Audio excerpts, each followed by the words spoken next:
I'm now pleased to introduce our first speaker, Dr. Robert Duggar, who is an economist, a venture capital investor, and co-founder and chair of the advisory of ReadyNation.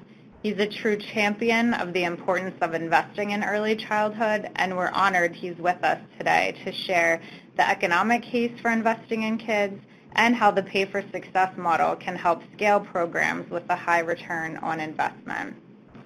Dr. Duggar? Well, thank you, Catherine, and thanks to the whole NIHCM organization and staff. It's been a pleasure getting set for this and appreciate all your help. I am Rob Duggar. As was mentioned, I'm the co-founder of ReadyNation and a retired hedge fund partner. Today, I'll just ask Catherine to advance the slide since I'm just on a cell phone. I'm actually attending another early childhood conference, and I've broken away from that to participate in this one. So let's just go ahead to the second one, Catherine. I'm going to talk about really three things, a little bit about ReadyNation, quickly summarize something all of you on the phone, I'm sure, on the webinar already know, that investing in young children has large economic and health benefits, and then we'll go through some mechanics of how pay-for-success finance works. Next slide. ReadyNation is a national business early childhood advocacy organization. It's the largest in the U.S., and that makes it pretty much the largest in the world. Next slide.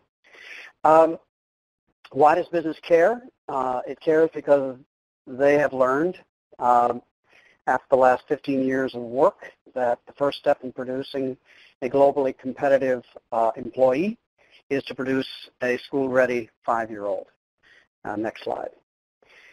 Business understands early childhood now. It took about almost 15 years of work, but the business roundtables and chambers of commerce in every state now support early childhood investment as a building block for workforce development in their states. The cost-benefit analysis shows that there are positive returns from proven early childhood strategies. You all on this webinar, I'm certain, understand this. I've just included some basic total return per dollar invested from the sort of broad studies. Abecedarian, which is an early child care, birth to age 5, $3.23. Nurse Family Partnership, which we're going to talk about more in a moment, and which a considerable amount of this webinar is focused, $5.70, and to Perry Preschool, a high-quality 3-year-old, 4-year-old program, $9.20. Next slide.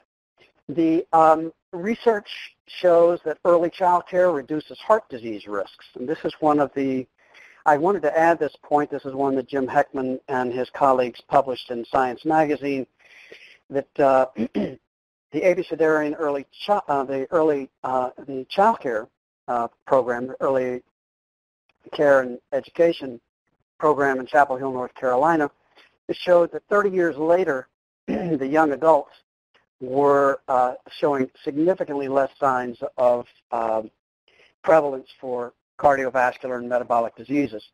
This is a entirely unexpected and significant result, which has, and apologies, I'm in a very cold room, a very important long-term cost implications which need to be part of a NIHCM kind of discussion. Nurse Family Partnership, looking at the next slide. The Nurse Family Partnership benefits include 56% reduction in emergency room visits, similar size reduction in behavioral problems, reduction in state-verified reports of child abuse and neglect, fewer healthcare encounters for injuries or ingestion, and a 5-point increase in language scores. Now, what we find actually, other research is showing that Nurse Family Partnership and other home visiting and even center-based programs have similar kinds of effects.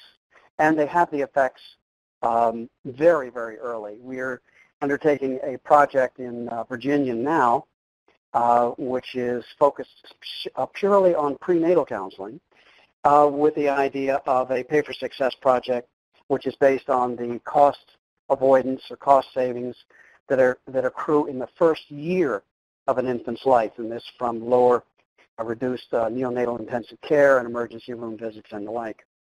We'll go to the next slide. What is important in the overall Invest in Kids discussion is the awareness that no longer is it necessary to wait 10 years, 15 years, maybe 20 years to get the payoff from quality early childhood investments. This was a belief up until about 5 years ago. About 5 years ago, it began to become clear, particularly certainly in the research that ReadyNation was bringing together, that you could begin to get significant cost savings from government in literally the first 36 months after preschool and the first year after prenatal counseling or home visiting. So we began to focus on how you could capture these savings and what it would mean for both infant health and ultimately young child performance in school. The next slide. Pay for Success is a method of finance. We call it social impact finance. It's a financial technique. Pay for Success refers to performance-based contracting between government and providers arranged by an intermediary. The important thing here is that government pays only when results are achieved. Instead of paying up front, they pay ongoing, they only pay if the results contracted for are actually achieved. Performance has two meanings. Cost avoidance, for example, prenatal counseling reduces neonatal intensive care incidences of neonatal intensive care use, and the cost of that, if it's a significant reduction, it may be an important component for actually paying for the provision of the prenatal counseling. So that's the cost or dollars and cents aspect. There's another which has to do with outcome improvement.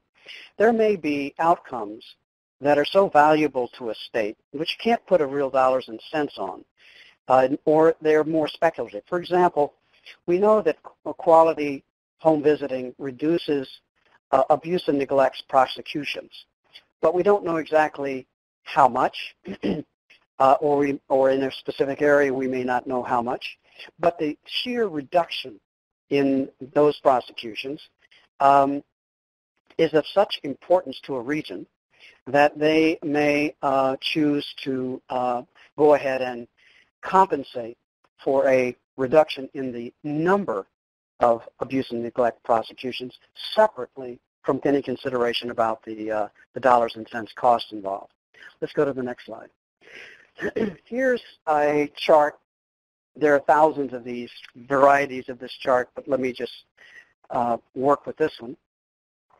This chart shows the flow of funds within a Pay for Success project. Following the money is a good way to understand how this financing method works. Let's start at the top. Private, philanthropic, and government Pay for Success investors have an idea. Maybe it's an idea about teaching young adults job skills so that they can join the workforce. It may be providing housing to homeless people. It may be providing pre-kindergarten. It may be providing home visiting services and prenatal counseling. Whatever the idea is, there's first right off to the far right, a third-party feasibility study. This feasibility study analyzes the existing data on a project concept and what that data indicates as what its effects would likely be.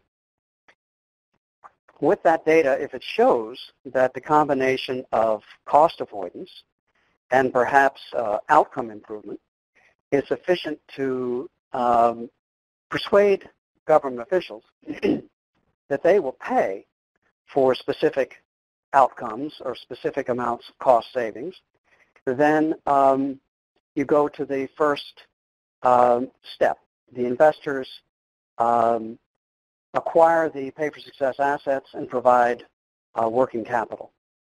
The capital, this goes into a pay-for-success investment intermediary.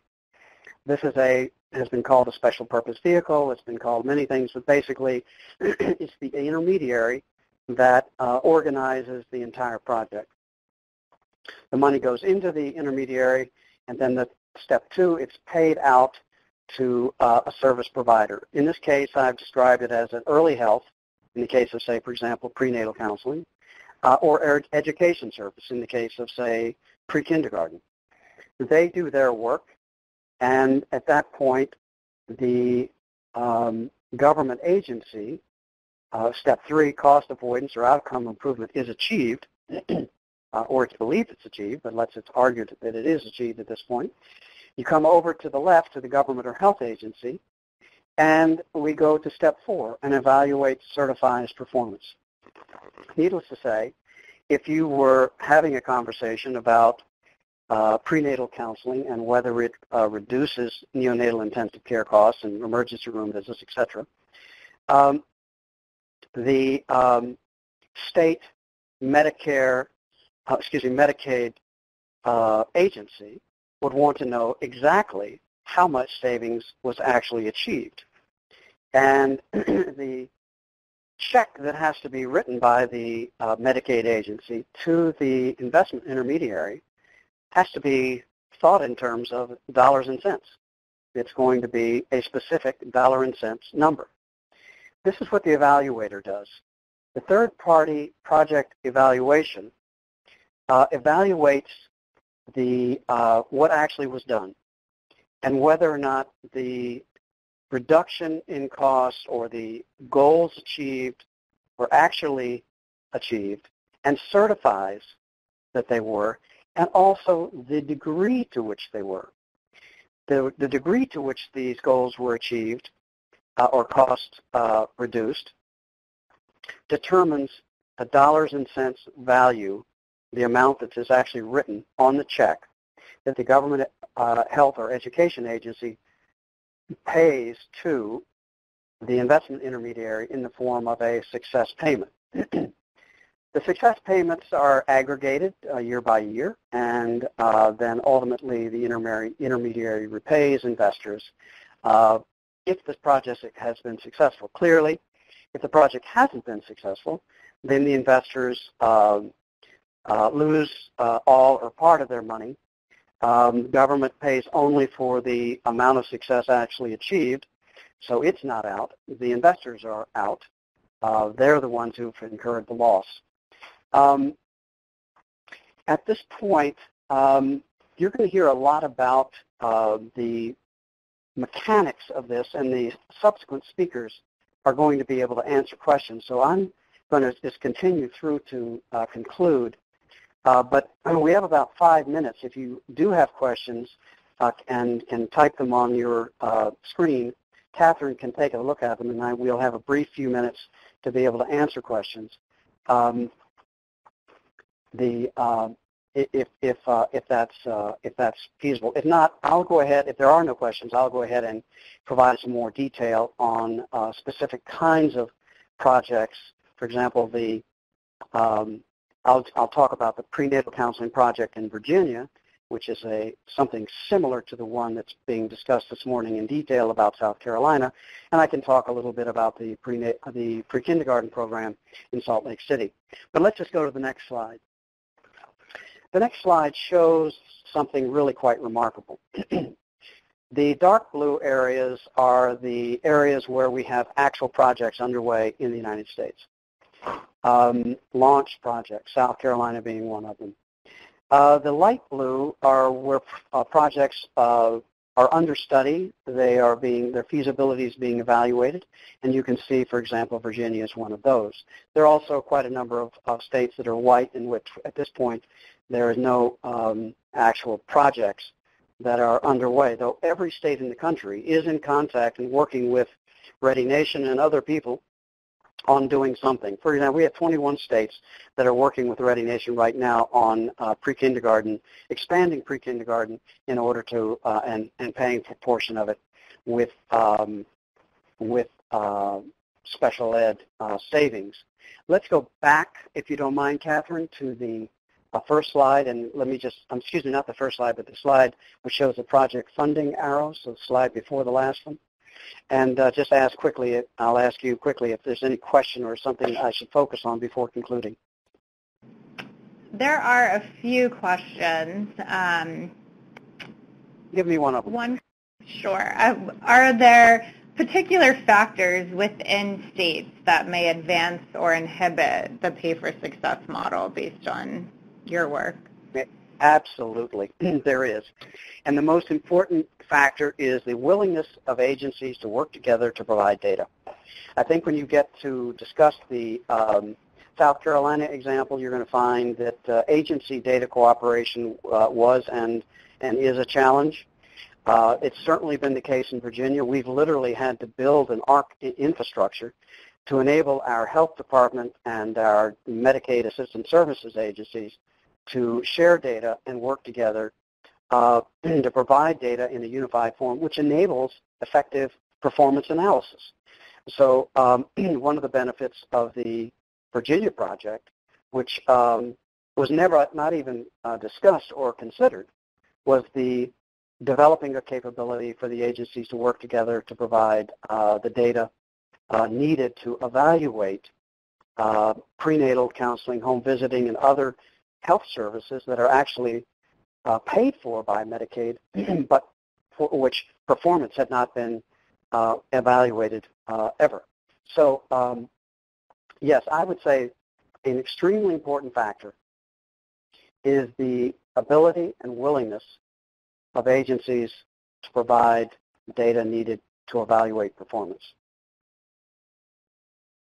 I'm at the last minute of my allotted time, so let me just say that to everyone on this call, you are about to hear about, in my judgment, the Nurse-Family Partnership in South Carolina.